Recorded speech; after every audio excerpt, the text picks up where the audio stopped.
Hello and welcome back to the IceMac MMA podcast. I'm Jackson McCarty, as always, joined by my buddy Alex Eisman.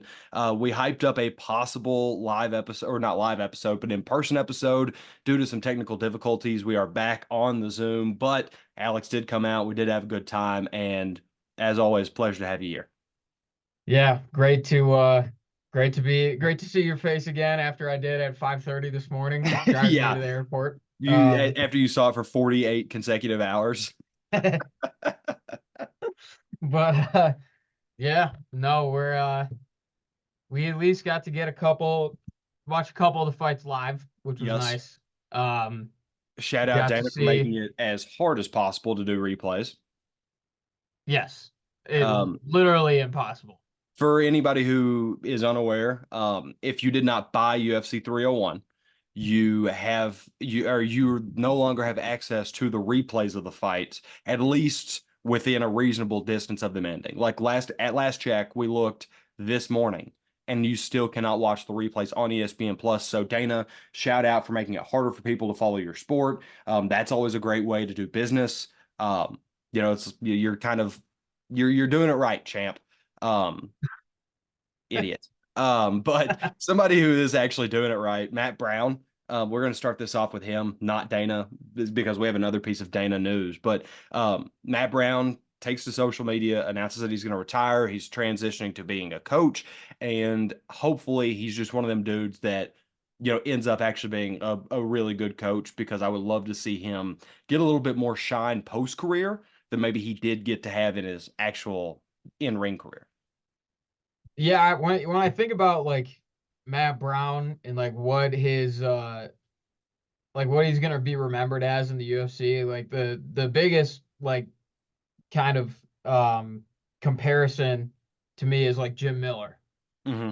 Like just, not the most talented, never really like a serious contender to win a title, but like just found a way to stick around for a long time and still won fights in Yeah, yeah. their older age. Yeah, You know, he's going out like on a win, isn't he? I think so. I think he got a I KO think win so. And first. before the Bobby Green fight, Jim Miller just like knocked someone out too. Like they're longevity Hall of Famers in the UFC, you know? Oh, of course. I'm looking up. Yeah, his last fight was a KO win over Court McGee. Okay. So, and let's see, he was 2-1 in his last three. Like, you take that. But he's just, yeah, it's good to know when to walk away for sure. Four and Absolutely. one. And Or it 41 rather, not 4-1. 41. well, he doesn't 41. have to go out sad either. Like Yeah. kind of like you said, he didn't have to Yeah. die on a shield, but he gets to, still remain the dude that we remember. Yeah. Um, Actually, before we get to okay. Dana, one thing that I did remember right now, Shogun Hua, Hall of Fame. Yes. Yep. That absolutely deserved. Yeah. Um, I mean, there's not really even a whole lot because it's such a duh kind of pick. You know what I mean? Yeah. Well, Like and you, doing it in Brazil was cool. yeah. And Even though that in crowd front did of not all deserve 20 it, fans, that yeah, was that great. crowd boycott Brazil until they can actually show up. Like throw a fight night or two out there once, like a couple times a year, and that can be enough. Because what was that? It was, I mean, yeah, embarrassing showing. We'll get to that a little later when we talk about the fights. But yeah, Shogun, still was a UFC champion even when he wasn't at the peak of his athleticism anymore. He suffered some injuries, but was able to capture the UFC belt. Obviously, pride beforehand. Um, and yeah, just one of the greats, one of the kind of pioneers of modern MMA as He's well. one of the dudes that when you make the UFC Hall of Fame, that's who you're making it for. Right, It's right. just like as soon as that thing was created, Shogun's name was pretty much set in there. It was just a Mhm. matter of when. Right. So all the credit in the world for them making that right decision. Um, Yes. all right, now this last one, Dana at the TB12 Tom Brady roast. Couple interesting things I want to talk about here. For one, the best line of the night was directed at him. I believe it was Schultz, right? Yes. that said that Dana is, well, if you don't know, Tom Brady's ex-wife, Giselle, is Brazilian. And so Andrew Schultz came up on stage and said Dana White's only here so he can teach Tom how to screw a Brazilian out of half of their purse. And that was the line of the night for me, at least. I know, the non-MMA fans Dude, probably weren't as sweet on that, but oh my God, that was great. Um, we were losing it. dude, We were watching that together, and that was like, I think that got the biggest reaction out of both of us, besides like Peyton Manning coming out. yes, just the Peyton Manning appearance, we Yeah, both lost our minds. yes. But in terms of like the line, yeah, that got a big reaction. About to say that, and then the King line by Yes. Tony Hinchcliffe. He Yeah. also went just so crazy. But point being, the reason I wanted to bring this up was because I think there was a very telling sign from Dana at this event because of who he picked to be there with him. You had Max Holloway and you had Sean O'Malley. Those were the two MMA fighters he brought with him to this event, seemingly the guys that he's kind of pushing and might be pretty much hoping for Max to beat Ilya by the looks of that, because it looks like those are kind of his two faces of the company right now. Which is crazy. Like, dude, I love Max, Yeah, but like it shouldn't be Max. it shouldn't be Max. No, I love Max. I don't love Sean, and it shouldn't be Sean either, to be honest. I disagree with that, but now I I will say a couple big things. Islam would not have cared. None of Islam that. wouldn't have cared, but what about a guy like Pajeda?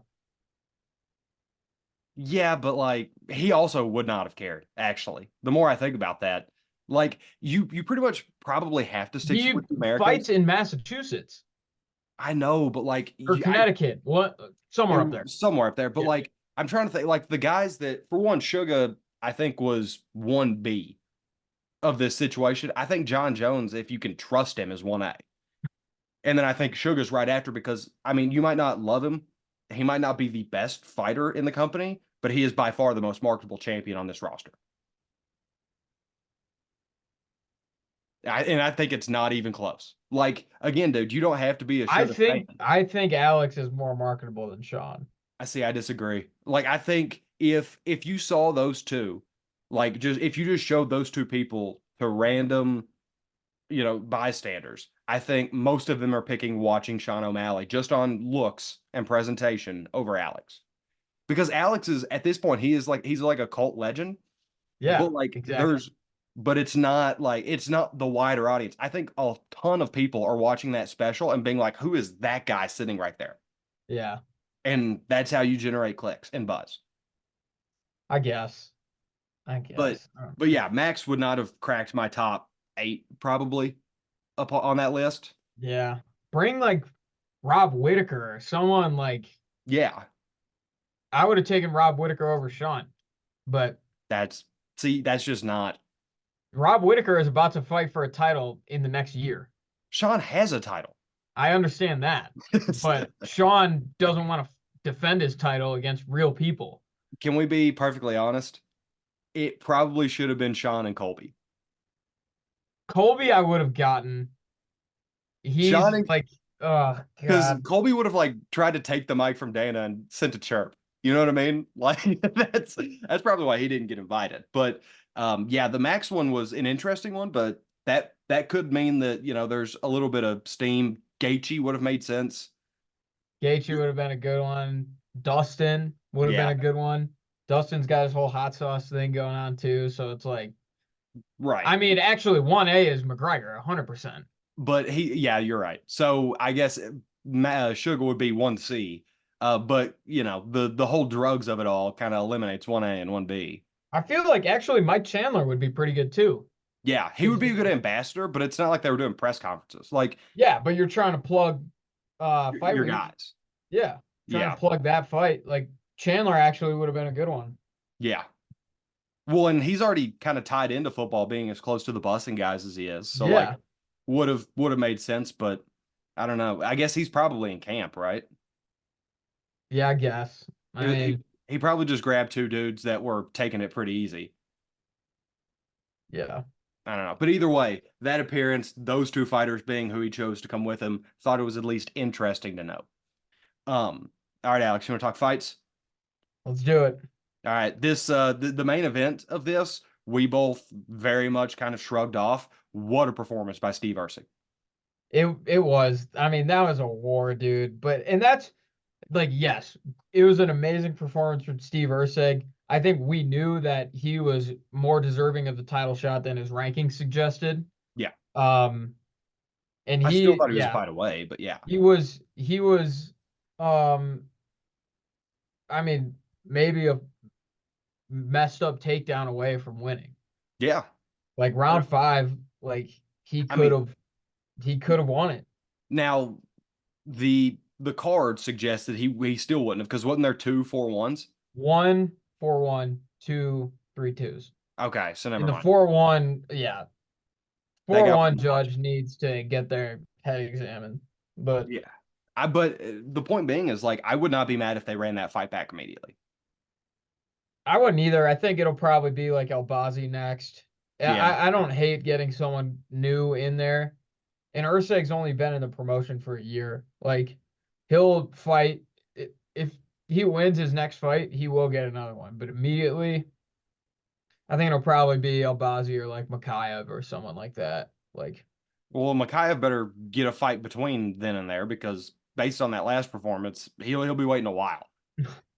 And that's that's one of my rising stars. Like that's yeah, you just can't justify it right now because it's just been a bad string from him.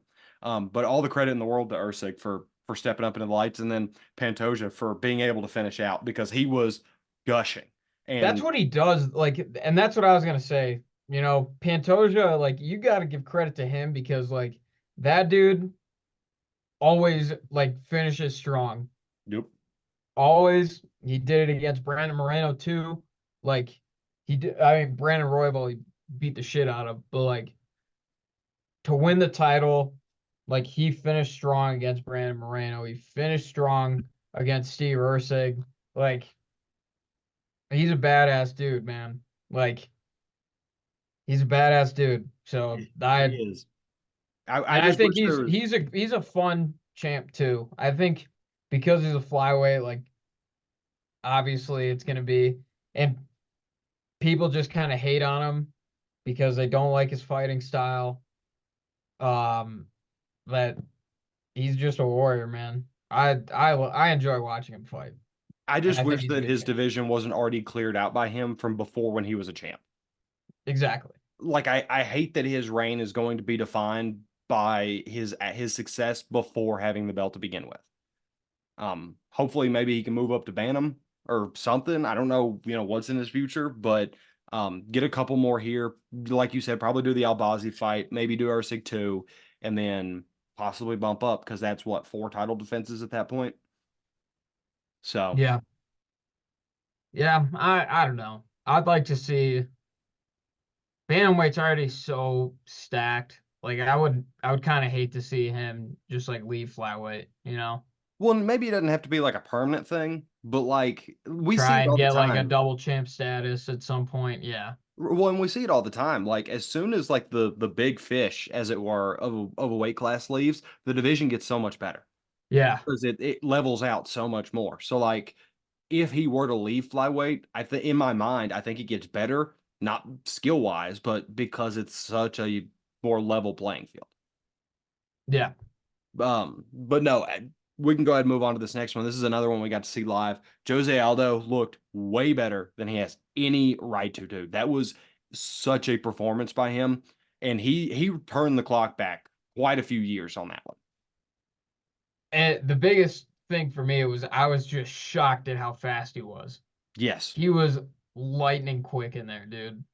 And like Martinez just never looked comfortable. Like Martinez never looked like he was able to just kind of settle in, get into the flow state. Like I don't know what it was.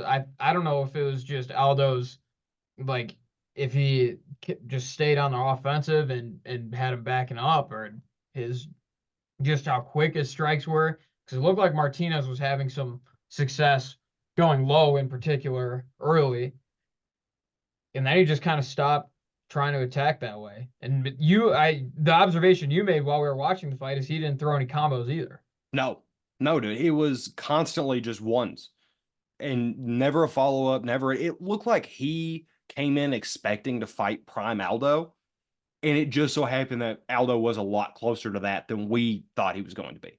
Like from the outside looking in, he shouldn't have been as scared to fight Jose at this point in his career as he looked, but Jose looked a whole lot better than he should at this point in his career. Like, two things can be true.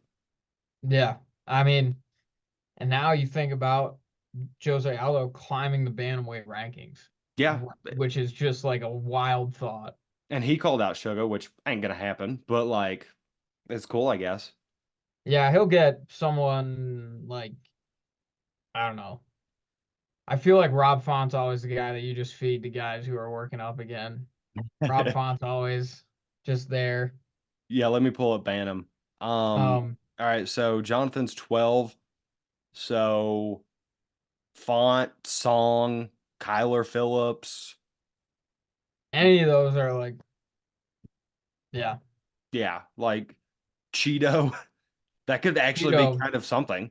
yeah, Uh, Cheeto and Aldo would be very good actually. yeah. And it just depends on if Cheeto would take it or not. But I feel like that's enough of a marketable fight to justify the step down. Yeah, it's It's Jose Aldo. right. Yeah, Like you could actually sell that. yeah. You don't have to be in a title fight to do that.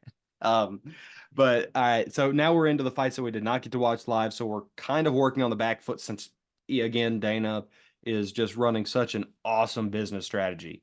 Um, what I do know is that Anthony Smith's win, first round finish, is the ultimate example of you whenever you hear people say the game isn't played on paper. You know, like in football, Anthony Smith loves talking about things being on paper. I know, but On like, paper, I beat this guy. On yeah, paper, I beat this guy. which ironically on paper he's Was like not supposed to win this. he's not UFC quality on paper anymore. And he comes out and puts a stop to a dude that was surging and like a rising prospect.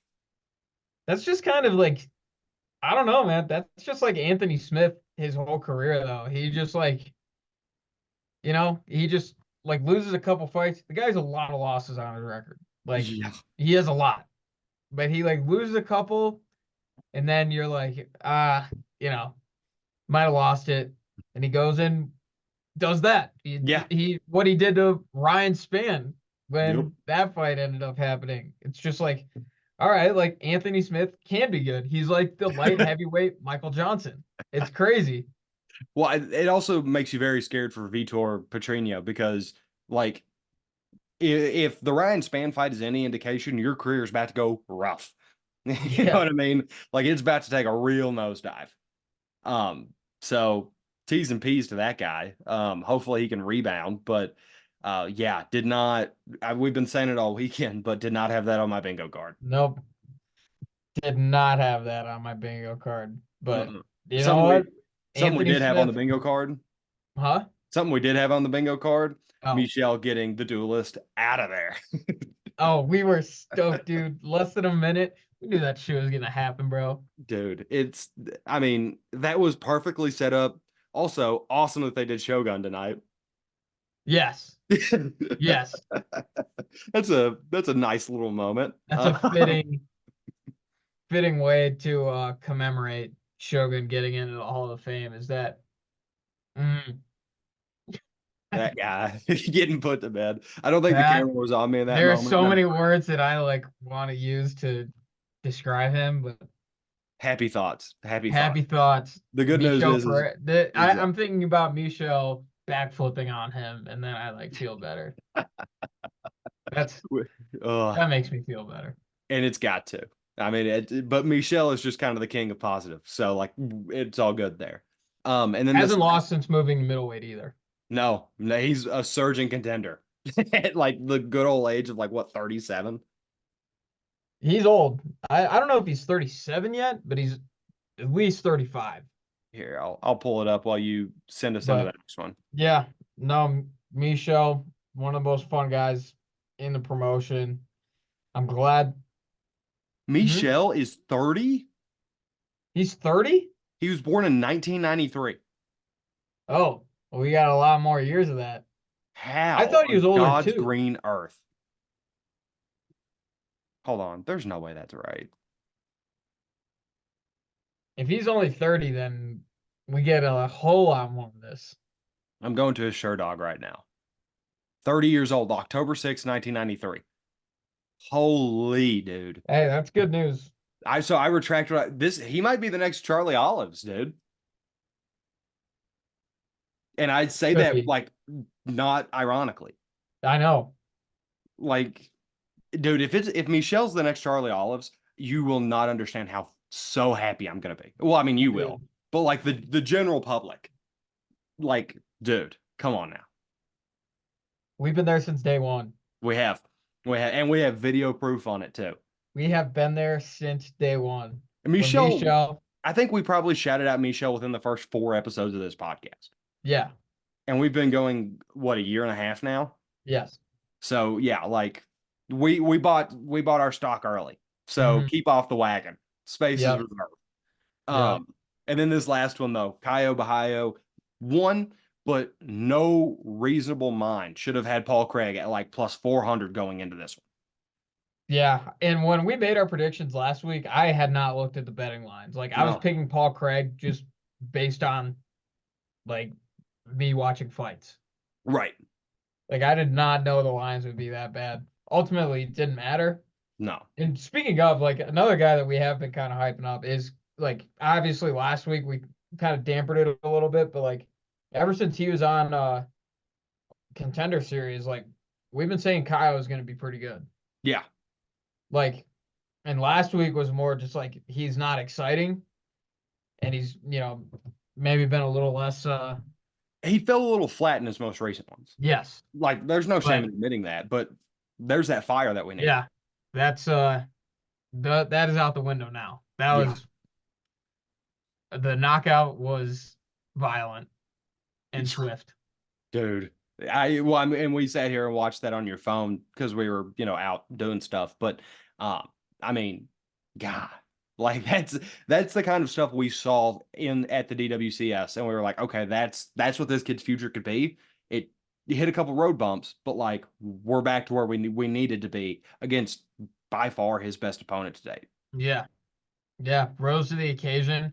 Middleweight is looking super interesting. It's getting some fire to it. Middleweight could end up being like by the end of this year the most exciting division in the UFC. Yeah, it's at least at the end of next year. I mean, once these guys are really working themselves into form, because into next year gives us what, like 3 extra fights from each of them. Hmm. So, like, 3 more fights from now, and there's a whole lot of top seven dudes.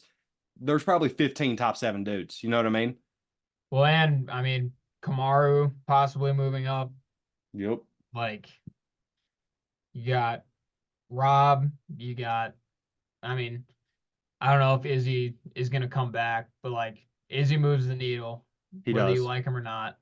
Um, you got Hamzat, another guy where it's like him or not, moves the needle. Yep. Um, Dricus, obviously, is champ. Rikus, same. Sean Strickland, Bre- definitely.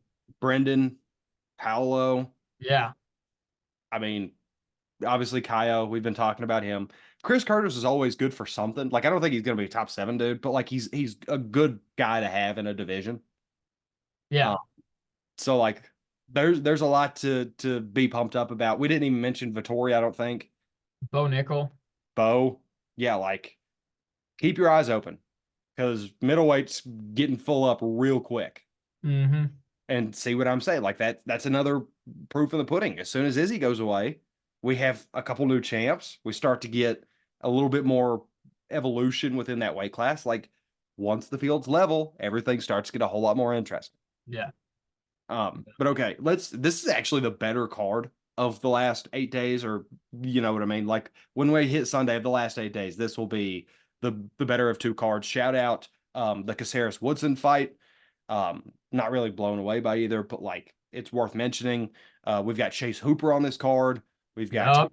T-Rex, Terrence McKinney's on this card. Like there's some dudes.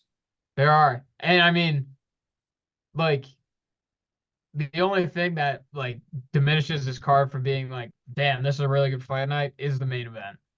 You're right. Like the main And event is like a setup. such a letdown, but you look at the rest of the card and you're like, I mean, I'm gonna watch it. I'm gonna Oh yeah, watch most of it.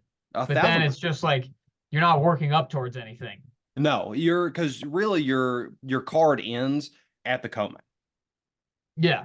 And that's a Derek Lewis guy. Like I love Derek, but like nah, And as even the co-main really though is just like they did it just so they could get Buckley on the card, which all respect in the world, by the way, because he does if it's his hometown, get him on the card for sure. But but this is also his not, opponent looks salty. yes, but it's like not a guy that at his current standing in the class he should be fighting. No, no, not by any means. Um, but I've got some thoughts on that fight. We'll get there in Okay. due All time. right. We start with the I think the only female fight on this card, if I remember right. Is it the only female fight? It's on the Um, prelims, which it should be. oh, the very first fight is also a female fight. But yeah, we start with Tabitha Ricci and Tisha Pennington here. To be perfectly honest, Tisha doesn't really do anything for me. Like, it's going to be hard to put her away. I don't think she's ever been finished in her career, but she's also probably not going to put you away. And then her ground numbers just aren't great. 61% defense, lands 14 of her takedowns. I'm gonna go Rishi by sub just because we know that's where she thrives, and like I just gave you those numbers. Wouldn't shock me if it's a decision because, like I said, Pennington kind of has a way of sticking in. But this should be a pretty big fight for Tabitha. Yeah, I'm actually gonna disagree with you here. Really? Yeah, I know Tabitha's my girl. I am not encouraged by her performance against Lupe Godinez. No, I wouldn't either. Was not super in love with that. And Tisha's been around. She's been, she's never gotten a title shot, but she's always been, like just kind of in the mix. Um, while Tabitha's been on the outskirts of the rankings, kind of on that side. And I think after her last fight, like I don't even know if this is a deserved step up in competition, to be honest. Um, Yeah. Well, yeah. Like I'm kind of hard pressed to call it a step up. Like I'm telling I you, just Tisha does Loopy not. doesn't move me either. I Right. don't think that. Yeah, But that sounds lateral. That doesn't sound yeah, like a step up. That just is like okay, you failed against this person. We're going to give you somebody of equal stature. And if you drop it again, whatever. dude. I don't know. I think Tisha is good enough where like, and she's beaten better fighters in her career that like I've seen it from her that she can like win against decently high level competition. I don't know if Tabitha is decently high level competition. That's fair. Like, I mean, that makes sense. Whenever I look at it, it's like, okay, this person's not going to be that good at stuffing the takedowns. I would assume Tabitha's going to spam those. And, She should, right. but she should do. And that's about as easy as it comes for somebody like that. If you have a window, even if you just hold her down for, 3-4 minutes each round, like Hmm. that's your win. Yeah. All right, next fight up, we got Robelis to Spain. You might remember was like the 7 foot tall dude that got a knockout in what, like 12 seconds? Yeah. It was something Walking absurd. backwards, Yeah, and retreating. and he's taking on Walder Cortez Acosta, who is not a slouch by any means. Like this is a fairly solid second fight for somebody that the UFC very clearly views highly. Yeah, I mean, but it's still a fight that's supposed to set up Rebellis to Oh, of course, keep going forward. And I but think it's that's exactly what's going to happen. I do too. But like on paper, it looks so much better than anything Bo Nickel's been in the cage with yet. Yeah, and I don't think that's on Bo. I think No, that's on Dana. he just signs the fights that he's given. Like Dana should probably bump the difficulty up a little bit, but that's you take the fights that you get. I hope that's what we get out of Bo next, but Yeah, it's not about Bo. no, It's about Rebellis. He's gonna knock him out, 1,000%. right? Yeah, Yeah. it's gonna go quick. It's also going to be Walter's first KO loss. Um, and it's gonna be crazy considering it's probably gonna come within 30 seconds. Um, Yeah. I would like to see him go a little further in the fight though and see how his gas tank is because he hasn't, I think every single one of his wins has been within, or maybe four of the five have been within 30 seconds. And he has something like 4 total minutes of fight time in his career. hold on, I can look it up right now. But I feel like I remember that as well. And I Um, mean, he's only a 5 fight veteran, or a 5 fight veteran. No, 5 fight experience fighter. So he's right. not a veteran by any means. Um, It's just not popping up on Sherdog, dude. but yeah, I'm pretty sure 4 of his 5 fights have gone less than 30 seconds, and one might have gone like 2 minutes or something. Here we go. So his first one was 454. But following that, it's been 12 seconds, 3 seconds, 4 seconds, 18 seconds. Okay, so he's had about 5.5 minutes of total Right. octagon time. Without counting his very first fight in his career, he has not even accounted for a minute yet in 4 fights. That is so wild. Right. Like that's absurd. And I That don't is so anticipate wild. he's going to get like, I don't think he's getting to 2 minutes in his, of those 5 fights, like including his next one. I don't think this one goes longer than a minute, basically, is what I'm saying. Yeah, I mean, I don't either, but I would like to see him fight a little longer, especially in like the UFC when it's better competition, just kind of seeing how he holds up over a longer period of time. But guy can only do what he does. Right. Like I would be happy to just continue doing that. Kind of like Hamzat. It's like just keep doing what you're doing because you're going to make a whole lot more money doing what you're doing right now than trying to prove something to us. Uh, Yeah, so just if you keep piling up them highlights, eventually we'll see him get tested and we'll worry about that at that point. Like just enjoy the ride till it happens. you're right. You're right.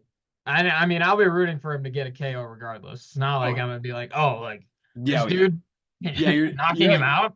you're not What a going to come on finish. the right. You're not going to come on this pod next week being like, well, he was only in the cage for 13 seconds. Like, hey, how can he really improve himself in my book? It's just not the case. Yeah. No, like for me, it's just learning more about just him as a fighter. Like we Oh know he yeah. can do that.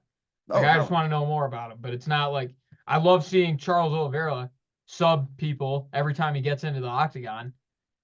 You know, Oh yeah. like I still enjoy that.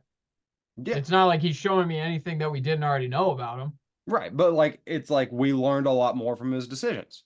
Yeah, And we just might have to continue to treat him as a mystery that drops bombs for the time being because yeah. I don't think we're gonna learn a whole lot about him here. Hmm. This next one I think is the fight of the night for me, at least coming in. Um, Lonzo Menifield, Carlos Olberg. I think it's two dudes that I really, really like. I like Olberg more than I like Menifield, but like that's just a kind of a devil you don't know situation. I think like Menifield is very entertaining, and that's not something you get to deny. But I will say Olberg's reach and his height is such a hard thing to put up with. Like he's gonna be 4 inches taller than Zoe. That's going to be a problem. And I think I'm going to take a TKO here for Carlos. Um, don't feel great about it. Don't love it for either guy if it goes to decision, but I'm going to lean Olberg because I just think what he is such a hard challenge to try to put up with. Yeah, I'm with you. And also, Manifield is upwards of 35. He Yeah. is old. Yes. But he just doesn't look it or like feel like it. Yeah. I mean, because he's insanely jacked. Right. Yeah. He looks like he's Insanely on jacked. juice. Carlos Ulrich, though, younger, and I mean, Menifield is fight young in a relative sense too. But Ulberg is also, I mean, Ulberg's got 11 fights, 10 fights, 10 fights um, of experience. And he is, kind of in the physical prime right now, 30 years old, 29, 30, I think. Um, guys won, I want to say he's won a few fights in a row at least. I don't know the exact number, but I know he's riding a pretty good wave, um, and is a finishing machine. I think, yeah, like you said, this is going to be a fight of the night candidate for sure. Probably will be at the end of the day. Again, and it wouldn't surprise me if Zoe won. Um, but No. just the having Alberg with everything that he's got kind of behind him and you know pushing him forward right now, it's hard for me to go against that too. And I'll go with the finish. I'll go with the knockout as well because that's what he does. Yeah, it's like I cannot get over how fun like this would have been perfectly okay as the card opener for 301 for me. Like, and I would have had such a good time with it. Yeah, Um, but hey, I guess it's getting more spotlight here. I genuinely think you could have just swapped the cards outside of the main events, and it would have just made so much more sense. yeah, Um, but yeah. here we are. We get a good fight night card. I'm not going to complain. Yeah, I mean, and until we get to, you know, these next two. Right. Yeah, But it goes a little downhill. yeah, But all right. this dead ass is the peak of the card, to be honest. Like Yes, the Allberg Manafield fight is the peak of the card. this is the main event. The next one is the people in attendance's main event, and then the last one is just to make No people one's main sad. event. Right. It's just to make people sad. It's Um, just the official main event. but for the locals main event, we've got Joaquin Bulkley versus, and I'm gonna take a stab at this name. We've got Nurstelon, Nursel, Nurselton, Nurselt, possibly Nur, Nurselton, Nurselton, Rezibo, Raz, Rezibo, no, Raziboyev. I'm gonna call him Nurse for this fight until we learn how to say it. John Anik. Yeah, Please help. please save us, John Anik. Um, either way, Nurse, who we're calling him right now, 30 wins at 30 years old before the UFC, absurd. Like that is crazy. I completely missed what you said. I was just laughing at you calling him Nurse. Sorry. I said that him having 30 wins at 30 years old pre-UFC is sounds fictional. Yes. And what I've seen, like I'm impressed. Like you don't get to that mark easily. I'm not as much of a Bulkley guy as I think you are, which I don't even know that I qualify you as a Bulkley guy, but like, I'm not. okay. But after what he did against Luke, Yeah. dude's got my pick until further notice until he fights someone like in the top five. See, He's I'm gonna take Nurse by sub. Um, because I'm putting more weight into Luke looking not great, like over his last couple at this point. I'm gonna take less weight off of Bulkley, which might come back to bite me. But I really like what Nurse is bringing into this fight because, like, that experience level at that age, a lot of quality like results for him. You know, plenty of finishes on the feet and on the ground. Like, there's enough here to where it's kind of a perfect blend between experience and youth. Um, so I'm gonna lean towards it, even though it is again kind of the devil I don't know. dude, Buckley has knocked dudes out at middleweight. I and now he's ranked. He's earned that ranking. Like Absolutely. he's fighting at the weight class he should be fighting at. Mhm. Um, yeah, it is super simple for me. It's I just am not going to pick against him until he fights someone in the top five. Like I don't. He's given me no reason to not pick him. So why would I take him against a guy making his UFC debut on short notice? He's in front of his home city. Like it's yeah, And look, dude, it makes sense. It makes all the sense in the world. I just something about it feels like a like it kind of a peak position for him to get into, kind of like Derek in Houston. You know, since yeah. it's on this card, like it does not feel good to me, and I'm willing to be wrong on it, on the off chance that maybe I am right on it. That's valid. I Yeah. respect it. I respect it. Do we want to pretend like this next one doesn't happen? Like, do you just we can make it an honorable mention? I mean, I'm just for the meme picking Derek Lewis Oh, because I'm picking Rodrigo. This is a total setup. This is an absolute Derek goes crazy in the first round, gasses himself out, and then Rodrigo lays on him for 20 minutes. It's just two fat guys. Anything can happen. Right, but like Rodrigo's actually decent on the ground. So it's like that's just not going to be good. Like I know Derek's good for at least one random throw this man into the air, like stand up out of his takedown, but um once that one's burned, it's over. So like I'm going to take Rodrigo by decision, I guess, maybe sub. Either way, not happy that it's here. Not happy that it's the main event, but it still is Derek Lewis. We're Still taking sells Derek tickets. Lewis That's solely based on vibes. that's another guy that I wish Dana would have picked to be at his table. Yes. Sugar Well, and but Derek he was Lewis. definitely like in Well, training yeah, camp of course. But or like, training camp. yeah, Wendy's. Um, which I think he They're would even making him they're making him walk from Wendy's to McDonald's to BK. which I even think he would say some crazy because what did he say that he just couldn't stop eating while he's like in camp? I thought he dropped some kind of line where he was just like, "Man, I just can't quit Popeyes or something." Like Oh, it was something. the one person that I think of about eating is uh Ty. Moicano. I'm drinking beer and eating steaks in Brazil. I Take the th- call. see. I think a tie because of the what was it, the Taco Bell box, Oh tattoo yeah, pasta. Yeah, yeah. But that's like Derek Lewis is always my balls was hot. Like right. you think of the Derek Lewis one-liners, like that's always going to be number one. That's how I his hope his balls family. are hot on Saturday. That's how his family gets fed, dude. Is by being Derek Lewis. So all the credit in the world to him for being who he is and like being who he is in the sport. But Yeah. like anymore, I'm not dying to see a Derek Lewis fight.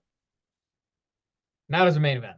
No, no. I if Derek Lewis opened the main card on like a pay-per-view, that's fine with me actually, to be Yeah, so I honest. mean, so long as it's like a dude I know, Yeah. like Rodrigo, I can't say like I'm his number one fan. But like honestly, him fighting a can, him getting a knockout and then just listening to him talk at the beginning of a main card, that's enough for me. Well, and that's what we pitched. If you remember, whenever he signed his deal, I think on this podcast we talked about um what's it called? How we don't want him to just get fed to dudes. How we Yeah. want him to just either fight cans or fight other dudes that are just looking for knockouts. So like, but again, like I don't want to see him fight a can that's good at grappling because then that scares me because that's all of a sudden not a can anymore for Derek Yeah. Lewis. Yeah. Um, so yeah. Either way, plenty of fun fights, plenty of fun fighters on this card to watch for. And we'll actually get to see the replays if we miss this one because it's not a pay-per-view. Still sore subject. So yeah, I'm actively worked up over that. But Yeah. to hear my next inevitable rant, Alex, where can they find us? YouTube, Spotify, Apple Podcasts, Alex Eisman, KGWN, Fox 19 Jackson on Twitter. Yeah, Yeah. let's have a good Saturday. See y'all next week. See ya.